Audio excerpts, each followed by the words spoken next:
Presentamos Contigo Noticias. Credibilidad con el mejor equipo de profesionales de la comunicación.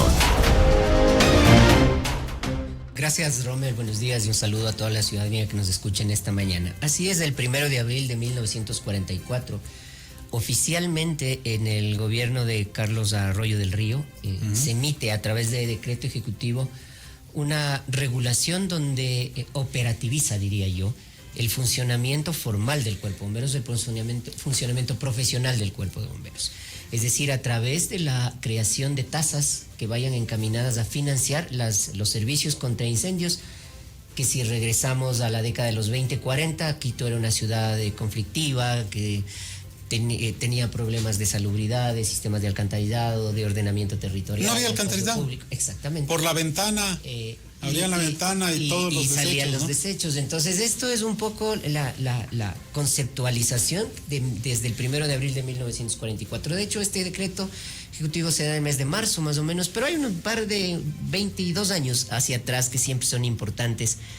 Y ahí quiero yo centrarme un poquito en la historia de la institución, porque en este año, al cumplir 80 años, siempre se dice que los cumpleaños múltiplos de 10 son importantes. Okay. Y hemos decidido hacer una investigación histórica y hemos llegado a los originales de los registros oficiales desde 1921. En la presidencia de José Luis Tamayo ya se habla del Cuerpo de Bomberos de Quito y se crea mediante un decreto ley de ese tiempo y se le encarga al Ministerio de Hacienda, donde ya se define el primer jefe, el jefe de brigada, el ayudante de compañía y algunos, se le da cierto organigrama, una estructura orgánica para el funcionamiento del Cuerpo de Bomberos con 4 estaciones. La una se llamaba Ecuador, después teníamos una Pichincha y ¿qué es lo que sucede? Claro, se crea una estructura a través del Ejecutivo, se le encarga al Ministerio de Hacienda, pero no se asignan recursos. Claro, ahí voy. Y esta es la pregunta que la debe saber Esteban, y es ¿cómo funcionaba el Cuerpo de Bomberos? Lo defino de esa manera, o lo cual haya sido el nombre. Tenía un camioncito de estas características, este estilo de manguera, porque estamos hablando de 1921. En ese tiempo. Correcto. Claro, se crea a través de un documento que se publica en el registro oficial, no se asignan recursos, nunca se posicionan las personas y tampoco hay equipamiento. Es decir, pasa así hasta 1936. Okay. Este tiempo donde el presidente Federico Páez en 1936 reestructura esto y dice no va a haber 4 estaciones, cuarteles, simplemente habrá 2.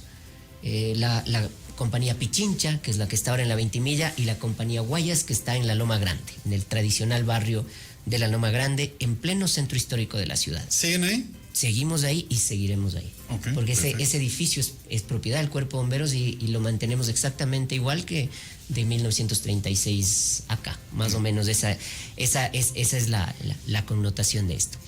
Sin embargo, tampoco se asignan recursos, sino que ahí se dice los que puedan ayudar, vayan a ayudar como puedan. Voluntariado. Es decir, dice, habrá personal rentado, pero ya salimos del Ministerio de Hacienda y lo pasan al Ministerio de Defensa Nacional. Y posteriormente se mantiene en el Ministerio de Defensa y dicen, bueno, no es ni un voluntariado formal, lo que se establece sí son remuneraciones para conductores, cuarteleros, como los llaman en ese tiempo, y bueno, apaguen los incendios porque eran los incendios, la extinción de incendios era lo único que hacíamos los bomberos a esa fecha. Claro, ¿y cómo? O sea, yo me refiero, en la parte histórica tiene que haber, no sé, baldes. Alguien que, ahí va, eso iba, con baldes de agua. Sí, con baldes de agua, con lo que estaba a la mano. Llega 1944, se asigna ya desde 1944 y se lo pasa al Cuerpo de Bomberos, al Ministerio de Previsión Social en ese entonces. La responsabilidad a un comando de defensa contra incendios que existía en el ministerio. De hecho, la Dirección de Defensa contra Incendios existía hasta que existió el Ministerio de Bienestar Social en este país, que después se lo cambió por el Ministerio de Inclusión Económica. Estoy hablando de la década de los 90 más o menos. Los cuerpos de bomberos pertenecíamos a este ministerio. Entonces, ahí, ¿qué es lo que sucede? Ya se asignan recursos a través de predios y se da la autonomía administrativa, técnica y financiera a los cuerpos de bomberos. ¿Todavía una parte funcionando como voluntarios? No, ya no. Prácticamente todos entran se mantienen estos 2 cuarteles, pero ya llega la primera autobomba, el primer camión contra incendios de 1946 que es una América La France de fabricación americana, que la tenemos hasta la actualidad y que de hecho todavía camina.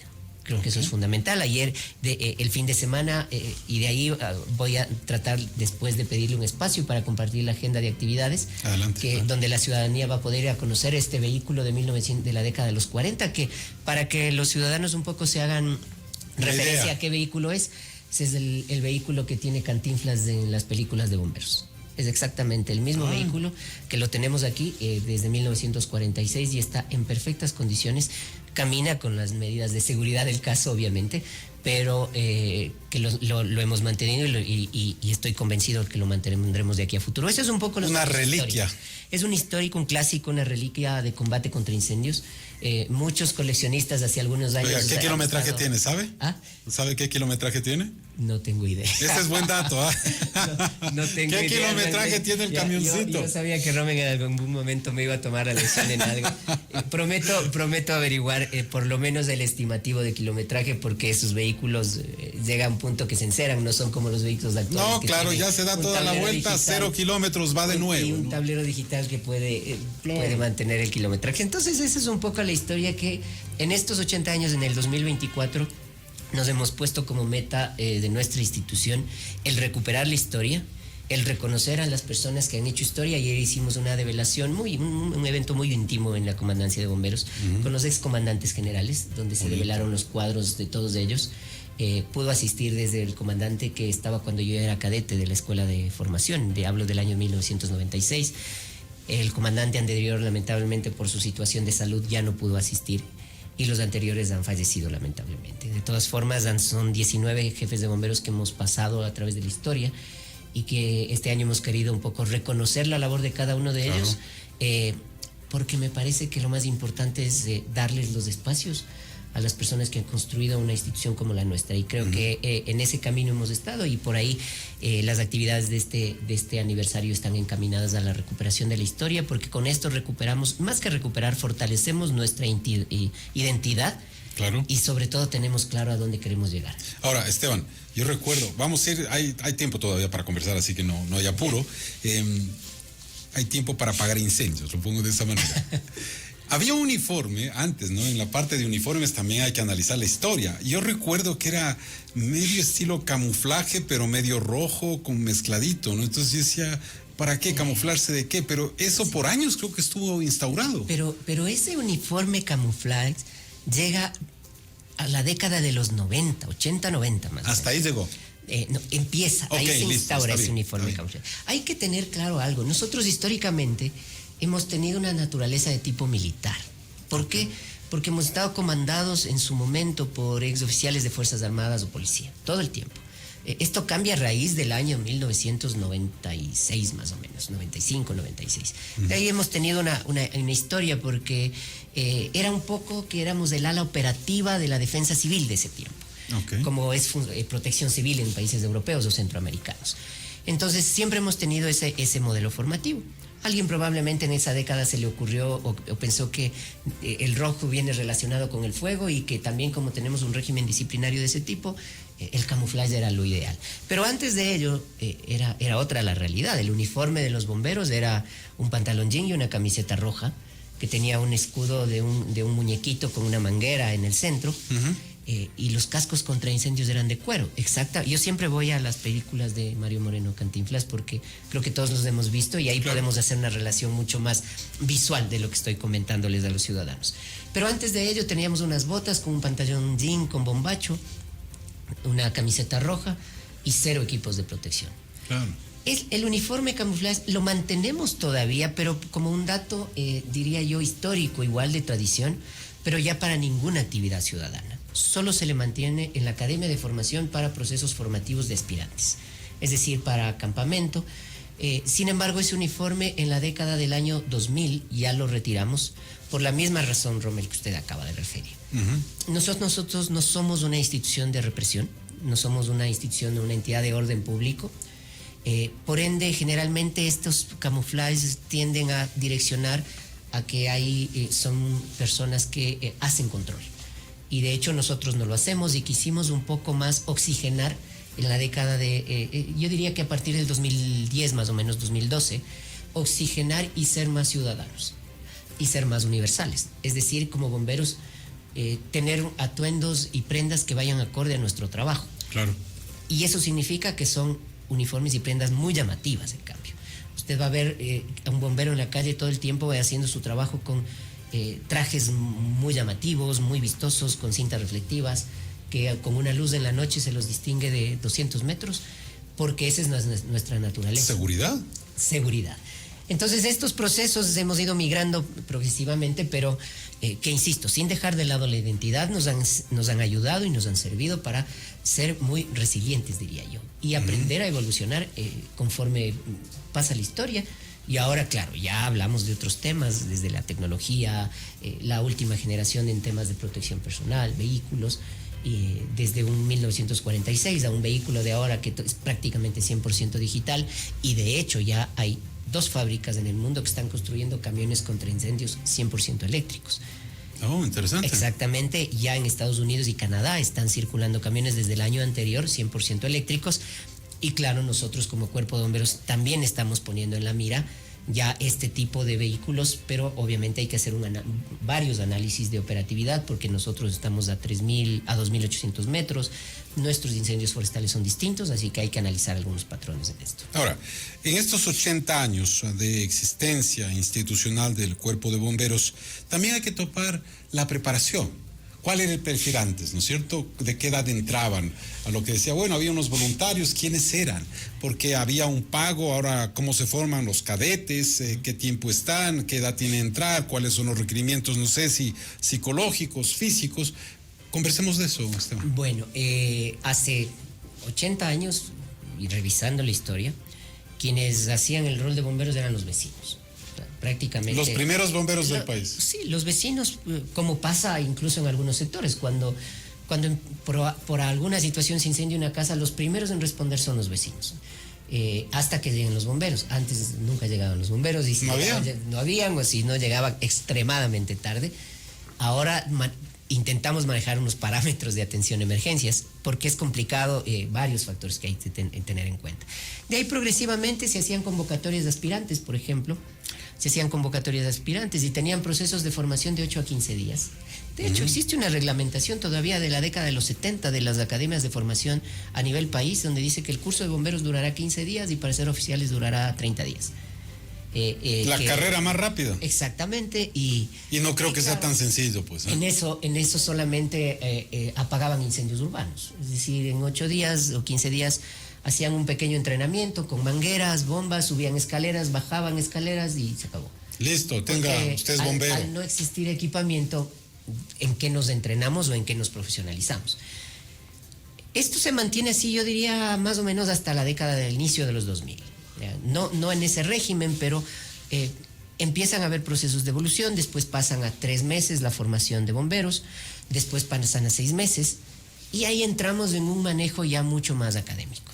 A raíz del 2003, que se incendia el Congreso Nacional, usted recordará, Romel, hay una reforma a los artículos 32 y 35 de la Ley de Defensa contra Incendios que multiplica... Tuvo que incendiarse el Congreso para que haga una reforma, ¿no? No lo quise decir. No, yo lo digo, no hay problema. Pero esa es la realidad a veces de nuestro país. Okay.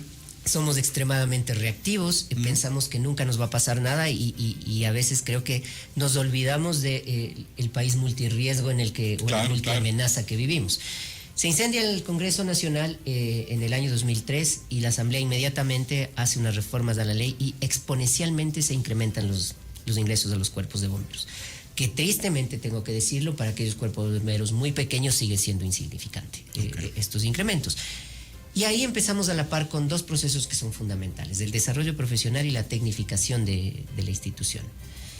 Hacemos varios estudios al punto de que empiezan a ingresar bachilleres. El modelo formativo era de 9 meses, los oficiales se formaban en 2 años, luego a 1 año, luego se formaban en 2 años.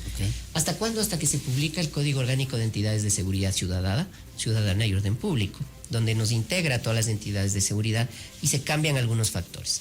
Primero, ya se eliminan la separación de las carreras entre oficiales y personal de bomberos, sino se la unifica. Que a mí en lo personal me parece que es algo bastante positivo, porque le da la oportunidad al bombero que ingresa en el nivel más bajo llegar al nivel de donde yo estoy, en una sola línea de carrera. Porque eso sí me permite abrir oportunidades y dar el espacio para que la gente más capaz pueda llegar a ocupar puestos importantes, que viene ligado de su desarrollo profesional, su nivel técnico y de su preparación académica. Y ahí empezamos a dar un giro totalmente. Antes éramos bachilleres, si querías después tenías una carrera alternativa, caso contrario no.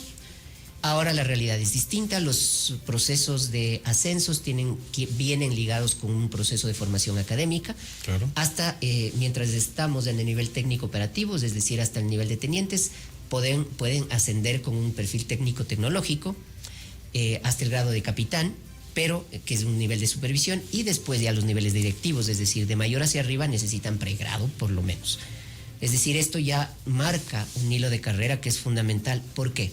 Porque quienes lleguen a ser parte de los mandos institucionales, ya el saber apagar incendios urbanos, forestales, rescate, no es suficiente para gerenciar una institución como la nuestra, y se necesitan otras habilidades, es decir, perfiles administrativos, financieros, que vayan ligados un poco a la administración como tal de la institución. Ahora, si alguien está interesado en ser parte del cuerpo de bomberos, ¿se abren a veces, no sé, algún proceso para que puedan aplicar? ¿Cada qué tiempo eso? ¿Cómo es la metodología? Hemos regulado ya este tema. Por ejemplo, nosotros tenemos una formación al momento de aspirantes que estarán concluyendo a finales del mes de mayo, más o menos su proceso, y esta otra en camino, ya en proceso de selección. La intención es que nuestros procesos sean estandarizados todos los años. No vamos a recibir 500, 1000, no, vamos a recibir lo que nos da nuestra capacidad para tener una buena formación, entre 50 y 70 aspirantes máximo por año. Pero ha cambiado la dinámica actual. Ahora el perfil para ser aspirante de la Academia de Bomberos es ser tecnólogo en emergencias médicas, tecnólogo en gestión de riesgos o tecnólogo en control de incendios y operaciones de rescate. Carreras que están en el libre mercado. Es decir, alguien que estudió esto puede aspirar, porque ese es el perfil para ingresar como bombero actualmente. Y el modelo formativo, que es eminentemente técnico, dura 6 meses. Pero hay que considerar que estas personas ya vienen con casi 3 años de una formación académica previa. Es decir, para llegar a ser bombero yo primero tengo que ingresar a estudiar un nivel tecnológico para después entrar a la academia a un proceso ya de formación muy puntual. Esto es lo que se está manejando actualmente. Resultado, mi estimado Rommel, y a la ciudadanía que nos escucha, nosotros lo traducimos a una sola palabra: profesionalización y servicios de calidad. Creo que eso es fundamental en una sociedad actual. Lo importante es que la gente esté preparada, capacitada, entrenada, y en la Academia de Bomberos inculcamos algo que es fundamental: doctrina. Y hablamos de lo que hemos hablado en este momento. Nuestros alumnos tienen la capacidad de intercambiar ideas de la historia, hacer investigaciones en relación a la historia, y después entender por qué somos bomberos, por qué apagamos incendios y por qué y desde cuándo diversificamos nuestros servicios. Antes solo apagábamos incendios. Ahora tenemos una flota de 20 ambulancias y 20 unidades motorizadas para atención de emergencias médicas, con profesionales tecnólogos en emergencias médicas y médicos de triaje, que nos ayudan a mejorar los servicios a los ciudadanos. Tenemos personal especialista en manejo de químicos, por ejemplo. Tenemos personal especialista en estructuras de ingenieros civiles que están a cargo de son parte de ciertas unidades especiales. Y creo que eso es lo que ha hecho que nuestra institución al momento pueda estar o intente estar a la altura de las necesidades de nuestra ciudad, que es nuestro objetivo principal. Claro, y me hizo acuerdo de algo, Esteban, y es alguien alguna vez por Nueva York me decía: yo quise ayudar a alguien en un incendio, salí corriendo del auto, era un policía, ¿no? Y años atrás, y yo fui otra de las víctimas, dice, porque ni bien entré al edificio que estaba incendiándose, ya perdí el conocimiento. Sí, aspiró y caí ahí. Claro, los bomberos, por Dios, en vez de ayudarnos, vienes a darnos más trabajo. Bueno, antes funcionaba así. Correcto. No podíamos acercarnos mucho porque la ropa que utilizábamos no cumplía ninguna normativa, y a los incendios forestales generalmente mojábamos una camiseta y nos poníamos alrededor de la nariz y la boca, y así trabajábamos. Ahora la realidad es distinta, ¿no?